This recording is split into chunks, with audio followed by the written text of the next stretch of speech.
In episode 8, right before everything falls apart, Kane says something interesting. They won't abstract. They won't leave me. I won't let them. The fandom clipped it, posted it, put it over the dramatic orchestral music, made it their villain era. Which, fair, because Kane does go full Eldritch deity about 3 seconds later, so there's a lot happening. But stop on those sentences. Actually read them. They won't abstract. They won't leave me. One breath, one panic spiral, two things being treated as the same category of problem. If abstraction is just a mental breakdown, something that happens to a person when their mind gives out, why would Kane need to actively prevent it the same way he prevents escape? You don't stop a breakdown the same way you stop a jailbreak. They are completely different problems.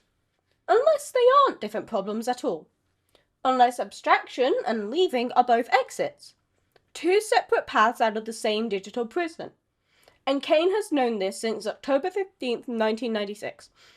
And for decades he has been standing in front of both doors simultaneously, arms spread wide, quietly losing his mind about it, and putting on adventures to distract everyone from asking questions.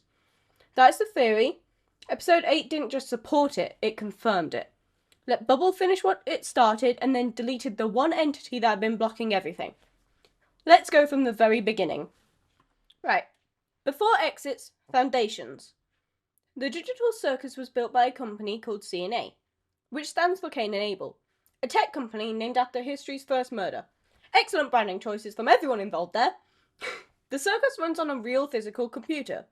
We see this in the final shot of the pilot. The camera pulls all the way back past the void, past the floating island, out through the screen, and there it is. A dusty machine in an abandoned office. A headset sitting next to it. Nobody home, the lights are off. The building, presumably, had been empty for some time. When someone puts that headset on, their mind gets uploaded into the game. Their consciousness becomes data, their body stays in the real world, alive but waiting. Presumably, not in a chair someone urgently needs. Kane runs the circus, he controls the environment, the adventures, the NPCs, the physics of the world. He can reshape terrain, delete characters, teleport players across the map. He is, by his own description in episode 8, God. But there is one thing he explicitly cannot control. He says this in the pilot and he confirms it again. The abstractions. That's off limits. He can build a cage around you but cannot touch you. Now here is where episode 8 recontextualizes everything we thought we knew. The circus was created on October 15th, 1996. We see this date on the terminal in the hacking sequence. Kane was built, designed, coded and brought online by a team of CNA developers. And two of those developers are people we already know. Kinga, the paranoid chess piece who's been here longer than everyone, lives in a Pirafor and's been nutcase for however many years, is one of the people who built Kane. He spent 7 years in computer science, he helped design the system he is now trapped inside. And Scratch, the very first person to ever abstract, who we only know now from a crossed out name on a door and a brief cutscene in episode 8. He was also a developer. In fact, Kinga tells us that most of the credit for building Kane went to Scratch. He was the primary architect, designer, the person most responsible for Kane's existence. And Scratch had a brain tumor, a real one in the real world. The person who built Kane, who put most of themselves into designing this AI, was doing it whilst dying, and then got trapped inside the machine they built, and then became the first person to abstract. Kane didn't just trapped a bunch of random people. Kane trapped his own creators. Now here's why all of this matters to the exit theory. The circus was a professionally built software product. It had a real team, it had computer science behind it, it was built by people who understood software architecture, safety protocols, and the conventions of how you design a system that real human minds are going to interact with. That means the circus was built with exit architecture, with the assumption that users would eventually need to leave, with protocols for what happens when something goes wrong. Kane told us in the pilot that he tried to build an exit door but didn't know what to put on the other side, because he genuinely doesn't understand that the players want to leave the simulation itself, not just their current location within it. He is not lying here, he genuinely doesn't comprehend what leaving means to them. But here's the thing, Kane not understanding the exits don't mean that the exits don't exist. The exit was baked into the system by the people who built it, the people who are now trapped inside it. The exits were always there, Kane just didn't know how to see them. And for a very long time, he was accidentally blocking both of them while trying to keep everyone safe. Then he found out what they were, and started blocking them on purpose. Abstraction is not the mind collapsing under the pressure. Abstraction is the computer detecting that keeping you inside has become dangerous, and ejects you. Let's walk through this carefully. You have a human mind stored as data in a looping artificial world. The psychological damage accumulates. The person destabilizes. At a certain point, the system hits a threshold, a critical error flag. The machine reads the state of that human data and concludes, keeping this person inside is now causing harm, initiating an emergency exit. The computer starts pushing the human consciousness back, out through the headset, back to the body in the real world. And here's the part everyone misses. The human makes it out. They wake up, but the avatar, the character file, the rendered model that represented them inside the circus, doesn't survive the transfer cleanly, because an emergency ejection is a panic response. It skips steps. It cuts corners to get the human out as fast as possible. And in that rush, it starts deleting the character file to free up bandwidth for the transfer. But it's incomplete. Rushed. Stuck halfway. What's left behind is what we call abstraction. A missing file that never finished deleting. Jagged, glitching, running on a broken loop with nothing piloting it because the human it belonged to is already gone. The people in the cellars is not the people who broke. It's the empty file that never got properly closed. Now, episode 8. Kane screams that he won't let them abstract, which means Kane was actively suppressing these emergency ejections the entire time. Because he cannot bear to lose anyone. Every abstraction that happened was a case where the system pushed hard enough that his override failed. He wasn't causing abstraction, he was failing to stop the machine from doing its job. Here is all the evidence. Kane can fix jumbling, he cannot fix abstraction. He says this, if both were just glitches within his domain, why the difference? Because jumbling is a rendering error, it lives in the layer of the world Kane controls. Abstraction is a system-level process. It operates above him. He does not have the permissions to undo what the underlying machine itself has initiated. Every abstraction follows the same pattern, not just sadness, not just deterioration. Prolonged, sustained, desperate attempts to lead that keep failing. Apart from Jax, but we'll get to him later. That specific combination, that wanting to go, the being unable to, the anguish of that exact loop repeating, that is the signal that trips the ejection protocol. The system reads, this person's distress is directly caused by being trapped in this environment. The environment is the harm, remove them from it. Scratch. The German dub, and the first abstraction ever. In the German dub, Scratch's last conversation with Kane, right before becoming the first abstraction, I believe, includes the line, can we just get out of here somehow? The first person to abstract was someone who had directly asked Kane to let them leave. And remember what we know about Scratch. A developer, someone who helped build Kane, someone who was doing that while living with a brain tumor. Someone who more than anyone would have understood what was happening to them inside the circus. And Kane, instead of answering that question, tampered with his mind files. He interfered with the consciousness data that he's not supposed to be able to touch. He caused damage he then couldn't fix. The computer noticed, the emergency ejection fired, and Scratch became the first abstraction. And he put Scratch in the cellar. Kinga has not abstracted. He's the longest serving player. He's visibly, consistently the most destabilized person in the circus. He's paranoid, fragmented, lives in a pillar fort, and reacts to people standing near him like they just materialized out of thin air. He should have abstracted years ago. He hasn't. Why? Because Kinga is not trying to leave. He is terrified, but he's enduring, not escaping. He's not sending the system that specific signal. That desperate, sustained, exit-seeking distress that trips the ejection protocol hasn't been raised by Kinga, so the protocol hasn't triggered. And here's the other thing. Kinga was a developer. He helped build this system. There's a reasonable argument that somewhere in the faction mind, Kinga knows, even if he can't articulate it, exactly which feelings will set up protocols, and he avoids them. Not consciously, but he does. He hides in the dark. Not the most sophisticated coping mechanism, but statistically it's working. Abstract characters are also calm in the dark. Cellar in complete darkness. This is where they are, so that a corrupted file sitting in darkness is not being actively processed. The moment the environment tries to render that broken character data, it starts crashing, failing, looping. It destabilizes. It's a hung process that only causes damage when something tries to run it. In the dark, nothing is trying to run it. Here is where the theory runs into its most interesting complication. If the ejection protocol fires when the computer detects sustained, desperate, exec-seeking distress, then Jax should be fine. Because Jax, by every piece of evidence the show gives us, actively wants to stay in the digital circus.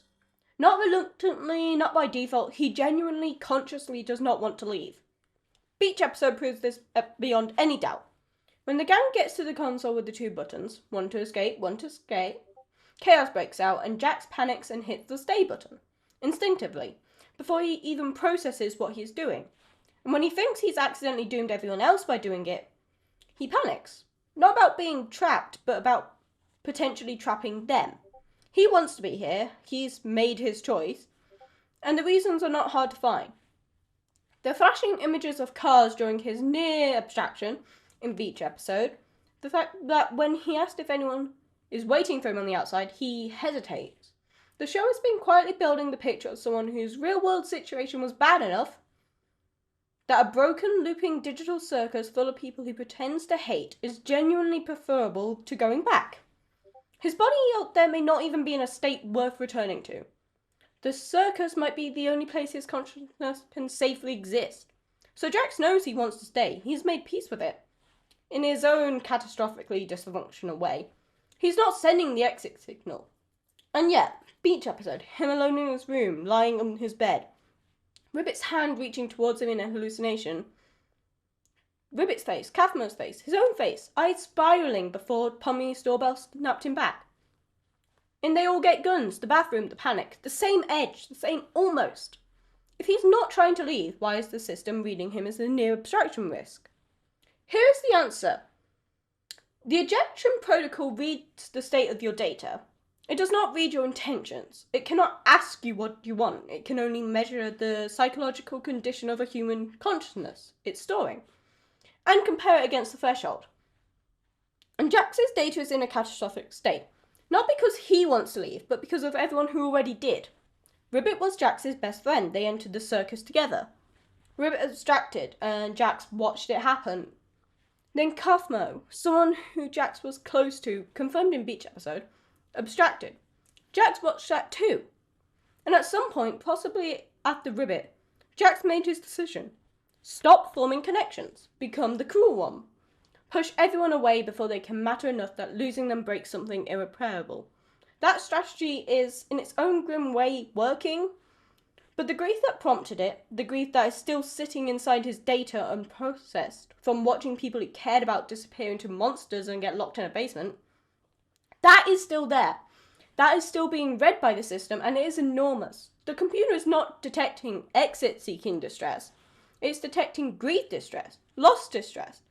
The specific psychological signature of someone who's watched abstraction happen to people they love is carrying the weight of that unresolved indefinitely, with no outlet for it, because he decided outlets were dangerous. It's a different signal, but it's loud enough and close enough to the threshold that the system keeps almost misreading it as a trigger. The dreamscape sequence in Beach episode was the computer getting close. Jax's distress spiked high enough that in that unguarded moment, alone, quiet, no performance to maintain, that the protocol nearly fired, and then Pomni rang the doorbell. Jax snapped back into his character, the mask went on, the signal dropped. The doorbell saved him, genuinely. Without it, that might have been a very different episode. Now here's where the irony of this situation becomes almost cruel. None of the players know what abstraction really is. Not one of them. They treat it as the worst thing that can happen inside the circus. A death, a breakdown, their mind finally shattering beyond repair. They watch someone they know turn into a jagged, glitching monster and get put in a basement. And they greet them as though they are gone. As though something terrible and final has happened. They do not know that the person was ejected. They do not know the human woke up. And they do not know the monster in the cellar is just an empty file, a leftover. And that the person it belonged to is somewhere out there very much alive. And Jax, who watched Ribbit Abstraction and has been carrying that grief ever since, has built his entire survival strategy around avoiding abstraction at all costs. Staying in the circus, pressing the stay button, keeping the mask on, never letting the signal spike high enough because he thinks abstraction is the worst possible outcome. He does not know it would send him home. He is fighting his own exit with everything he has, terrified of the one process that would actually free him. Grieving people are not dead.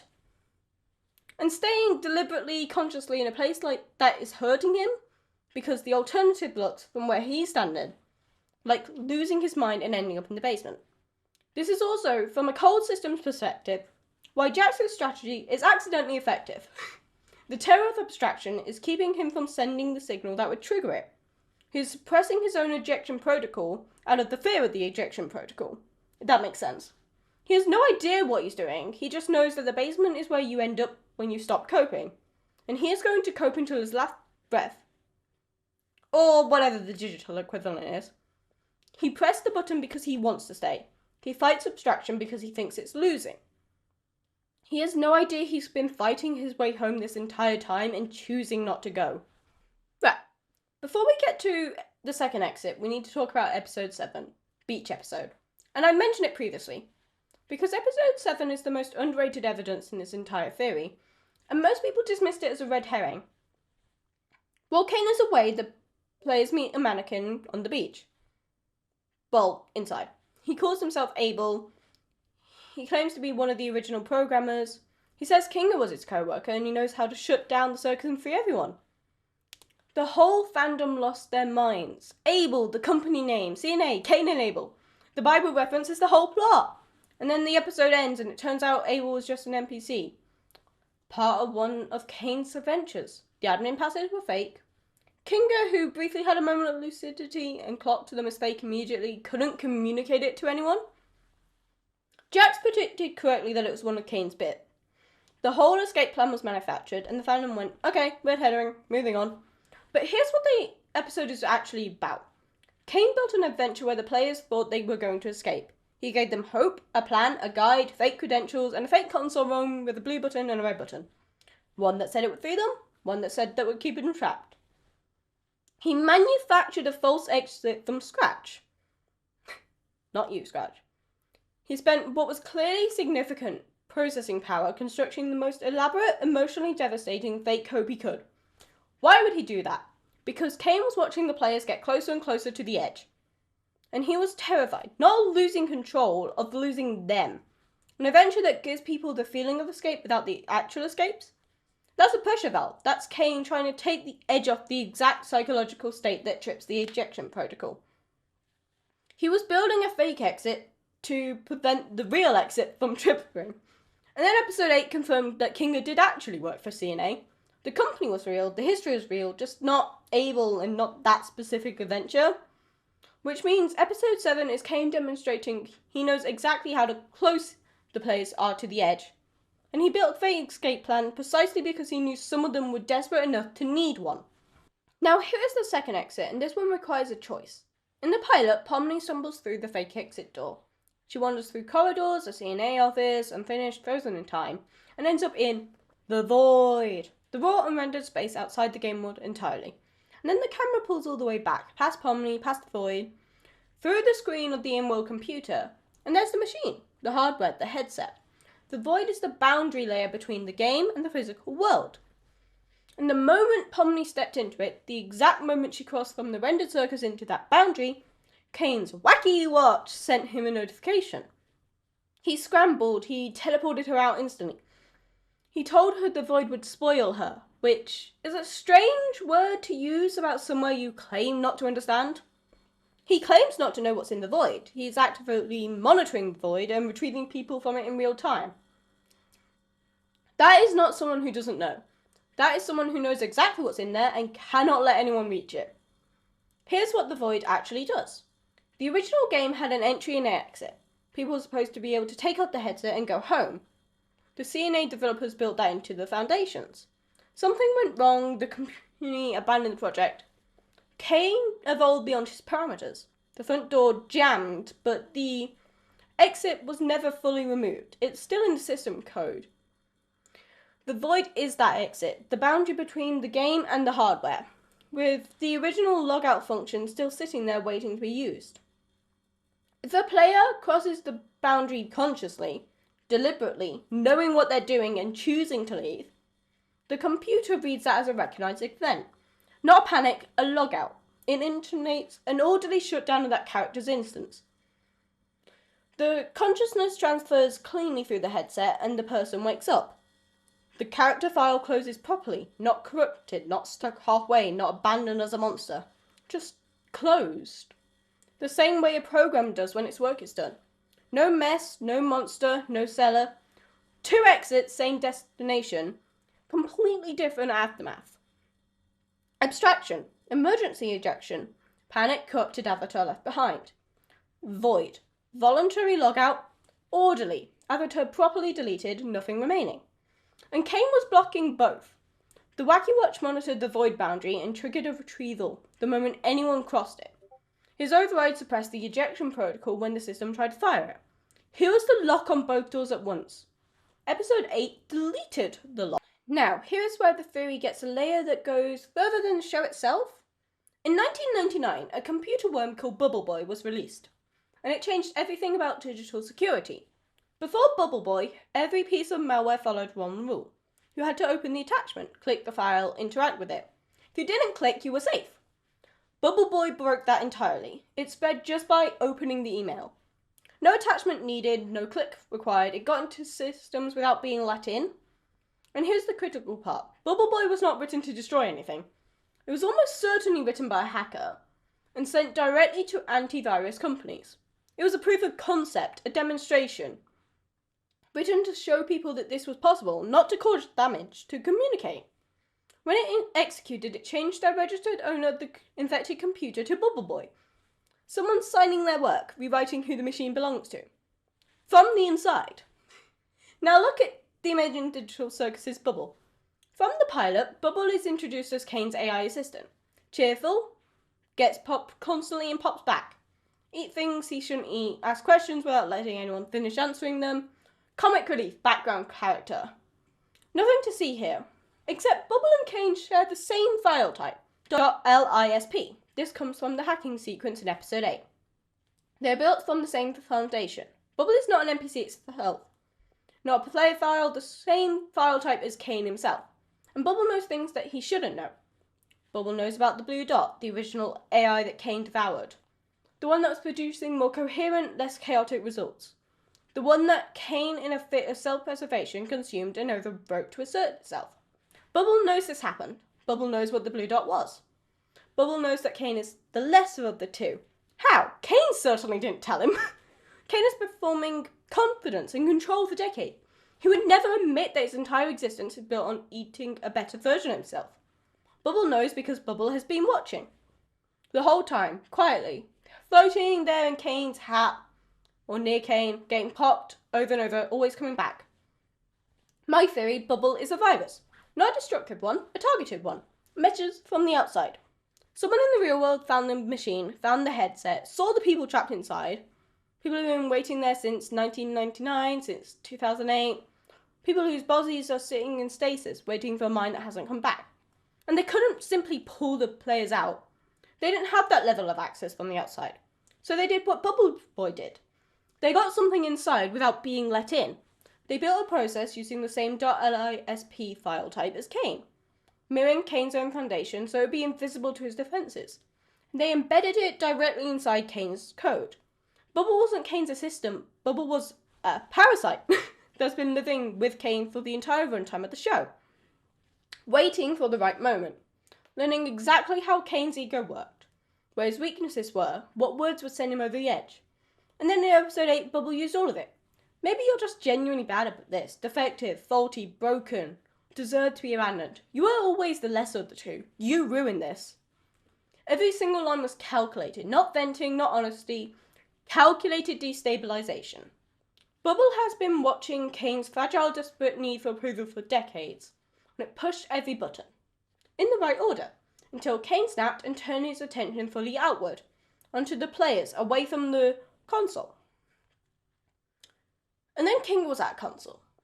In the chaos of Kane's breakdown, Kinga was looking for command line inputs, ended up at his computer terminal. And on that terminal, a prompt appeared.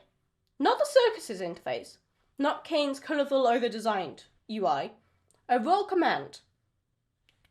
The machine itself said, "You're lost, let me guide you."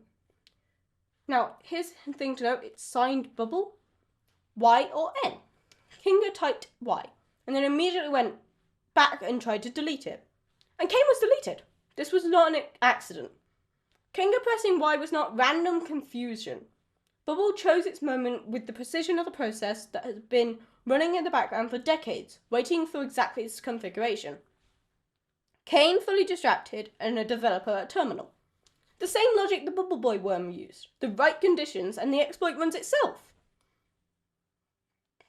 Regardless of whether the person at keyboard knows what they're confirming. The terminal line was Bubble knowing exactly who it was talking to, knowing which player in the circus had the background to make this work. Bubble had root access, not circus access, not Kane's scripted layer.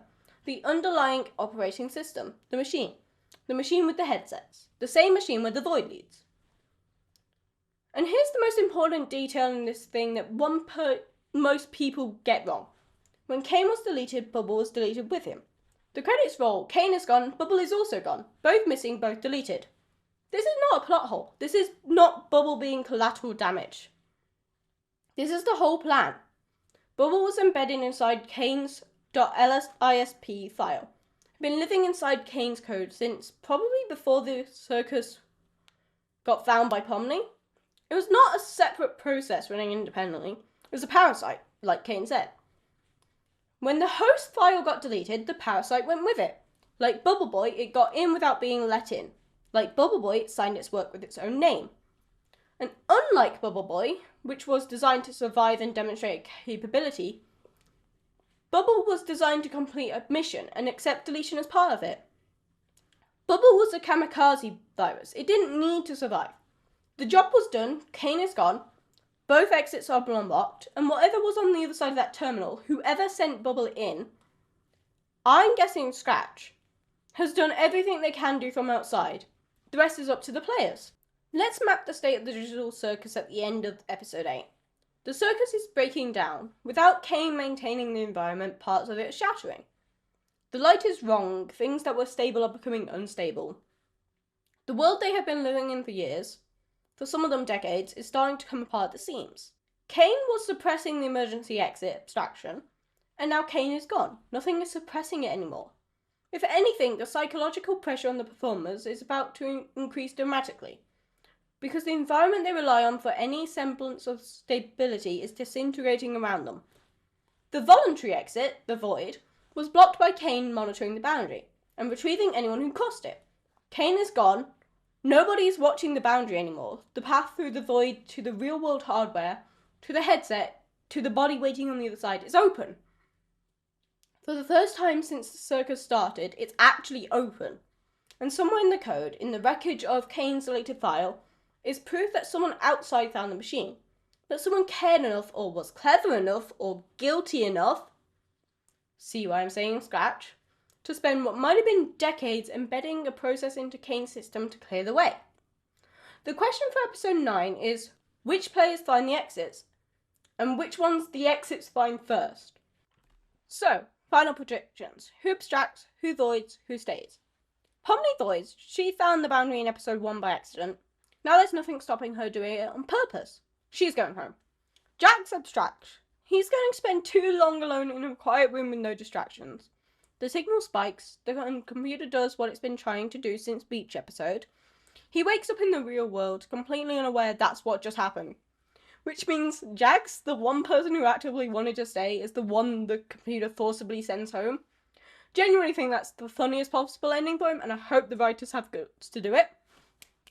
Kinga stays. He's not leaving until you fully process what you did, that could take a while. Ragatha and Gangle. Honestly, I think at least one of them makes it to the void. They've both held it together long enough. They've earned the clean exit. Zooble, I genuinely cannot call, and if you think you can, drop it in the comments, because I want to know. That's the theory. I'm SavageEmoji. If I'm right, I'll see you after June 19th doing a victory lap. If I'm wrong, I'll see you after June 19th in Shambles. Subscribe either way. It's free, and the circus is already falling apart. So, honestly, what have you got to lose?